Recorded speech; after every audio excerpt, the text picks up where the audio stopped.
Welcome to Plaid Conversations. I'm your host, Michelle Gooch, Managing Director at Plaid and the Empowerment Coach at Life by Design. And Plaid Conversations is this place where you discover that you are not alone.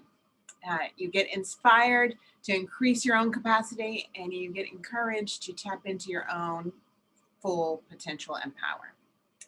In 2021, we're going to be talking to some of our contributors, incredible women who are busy making their corner of the world better in a variety of ways. And so I'm excited to introduce you to them. This morning, I'm introducing you to Dr. Jordan Adams and baby Madison and little Sam in the back there.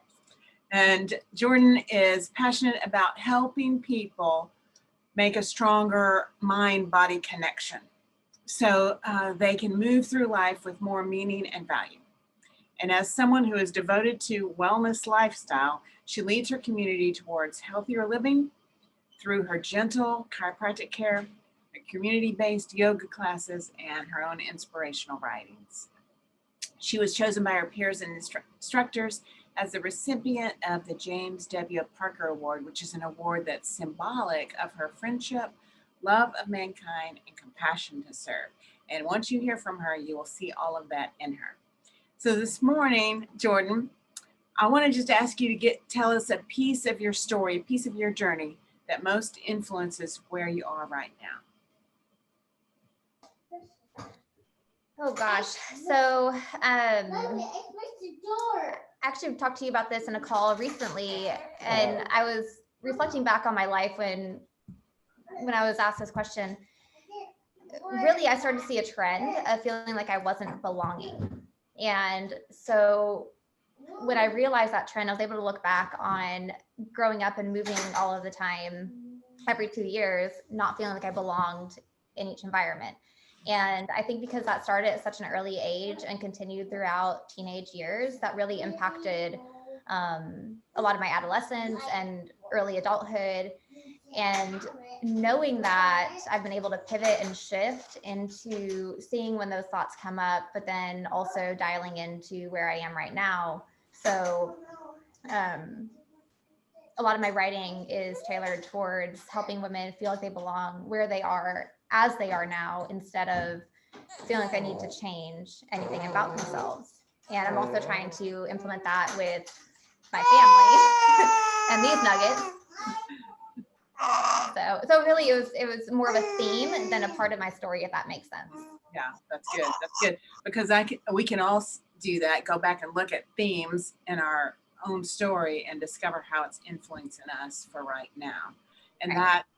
You're not the first person I've heard say, I didn't feel like I belong. I keep thinking something's missing. I'm not belonging. So that's really, really good for us to hear. I know when you heard the introduction of her, you were like, whoa, I mean, she's this impressive woman, which is true. And she deals with life, just like the rest of us. So you recently wrote about routines. And one of the things you said in there is routines we engage in without much thought can act as barriers to our success. Yes. So can you unpack that a little bit for us? Absolutely. So if you've ever heard of or read the book, The 4 Agreements, the author talks about things that we adopt as truth without ever questioning them due to how we're conditioned when we're growing up, whether it's generational, familial beliefs and patterns, or cultural. And so if you look at that, some of the things that you do, you think, you're auto-programmed without ever taking inventory of, is this true for me and is it serving my highest purpose? And so when you start to take inventory of where you have things that maybe you didn't agree to, you can take small steps to start to shift it and change it so that then you do take ownership over your routines. And routines are healthy. They're very good at helping you get to where you want to be, as long as they're intentional. Right. That's good. That question is really good. Is this serving me?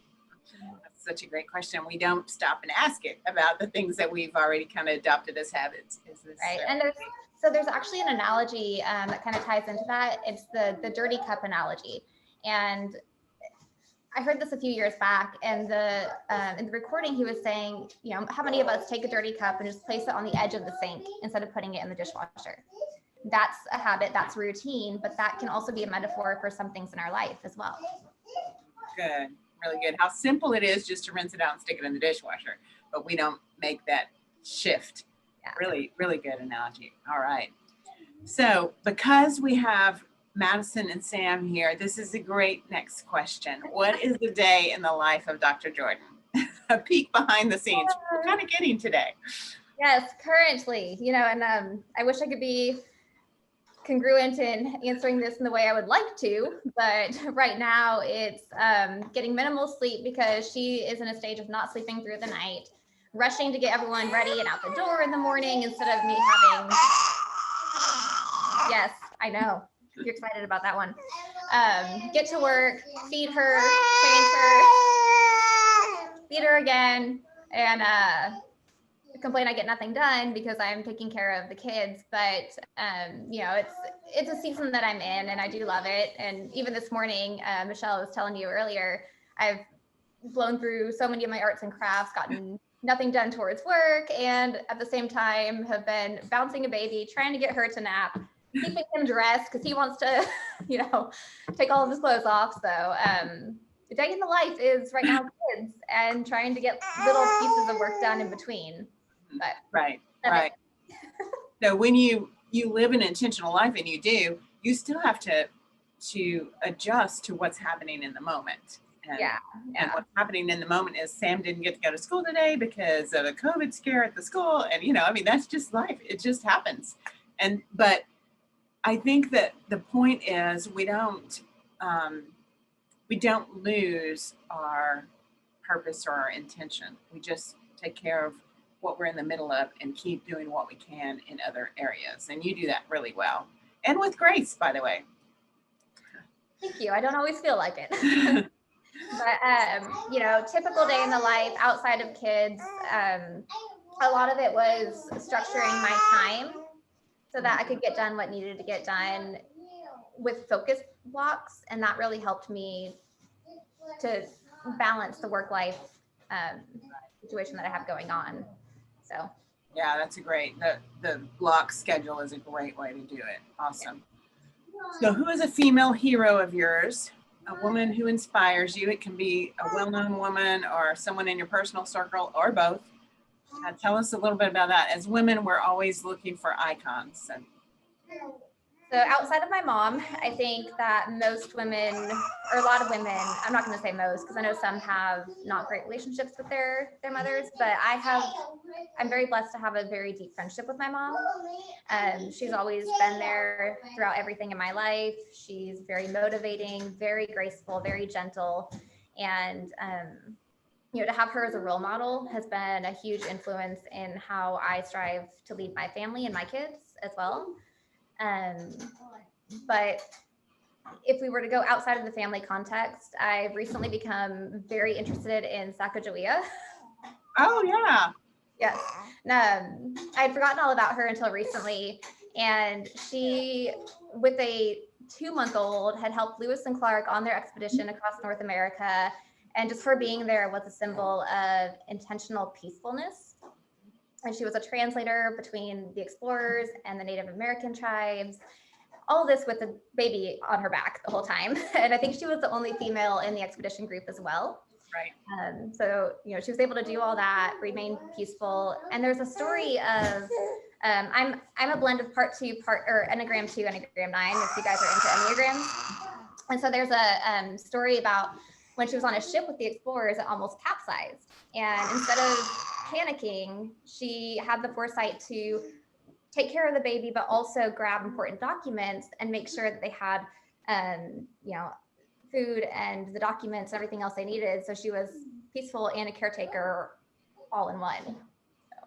Wow, what a great role model, and perfect for you. I love that. It's your stage of life right now. I love that. I wouldn't have thought of her either. So thanks for that reminder. All right, before we leave everyone, because we know everyone is as busy as you and I, and they don't have much time, but before we leave, what is one tip you would give to busy women that have lots of things going on? Can I give 2? Sure. Okay. One of them is don't multitask. I was guilty of doing a lot of that last year, and I was exhausted, drained, frustrated, because I felt like I was halfway in everything I was doing. And so about June, I made the commitment to know if I'm with my kids, I'm going to be with my kids, like not trying to answer this email over here, catch up on patient notes, take care of the kids. It's just, no one's happy. I felt like I was failing as a mom, failing as a doctor, failing as a writer. And so I had to really start to make sure that I really was present where I was in that moment. And that's changed a lot over the last 6 months of how I feel like I'm fulfilling my different roles. The other thing that I was journaling about recently was, we hear a lot is make sure you take time for you. And I started dissecting that, and I got frustrated with that because I felt like it was just another thing I had to do. Okay, great, on top of everything else, and now I've got to make time for me. I've got to schedule in that hour. And I realized it doesn't have to be this big hour-long time chunk. I love it when it is, but it can just be as simple as buy the really good coffee that makes you happy in the morning. It can be as simple as, light the candle that makes you happy, or play something motivational and uplifting in the morning instead of just rushing to get ready. So those very minute things that we don't think about. Good. That's really good. Don't multitask, because then you're never present at any time, fully present. And then go ahead and do the small things. Don't think it huge, small things that you get joy from. Exactly. As an act of self-care. I love that. That's great. And I have loved, by the way, watching Sam in the background, and the dog kind of got in the picture once too. So it's been fun. So for those of you who are interested in reading some of what Jordan has written, we're going to put a link or 2 or 3 to her latest articles, some of the most recent stuff she's written. And at Plaid, we know, we've been there, as you can see in this picture today. We know that you want to be empowered. And in order to do that, you need support, encouragement, enlightenment. And the problem is, when we're up against a wall, we don't know what to do next. We start to doubt ourselves. And at Plaid, we believe everyone deserves access to mentors who support, encourage, and enlighten. So we know how it feels to doubt yourself, as Jordan has already kind of taken us through that today. So that's why our writers at plaidforwomen.com pour out their own hearts and souls each month to empower you. Thanks for joining us at Plaid Conversations, and we'll see you again next month.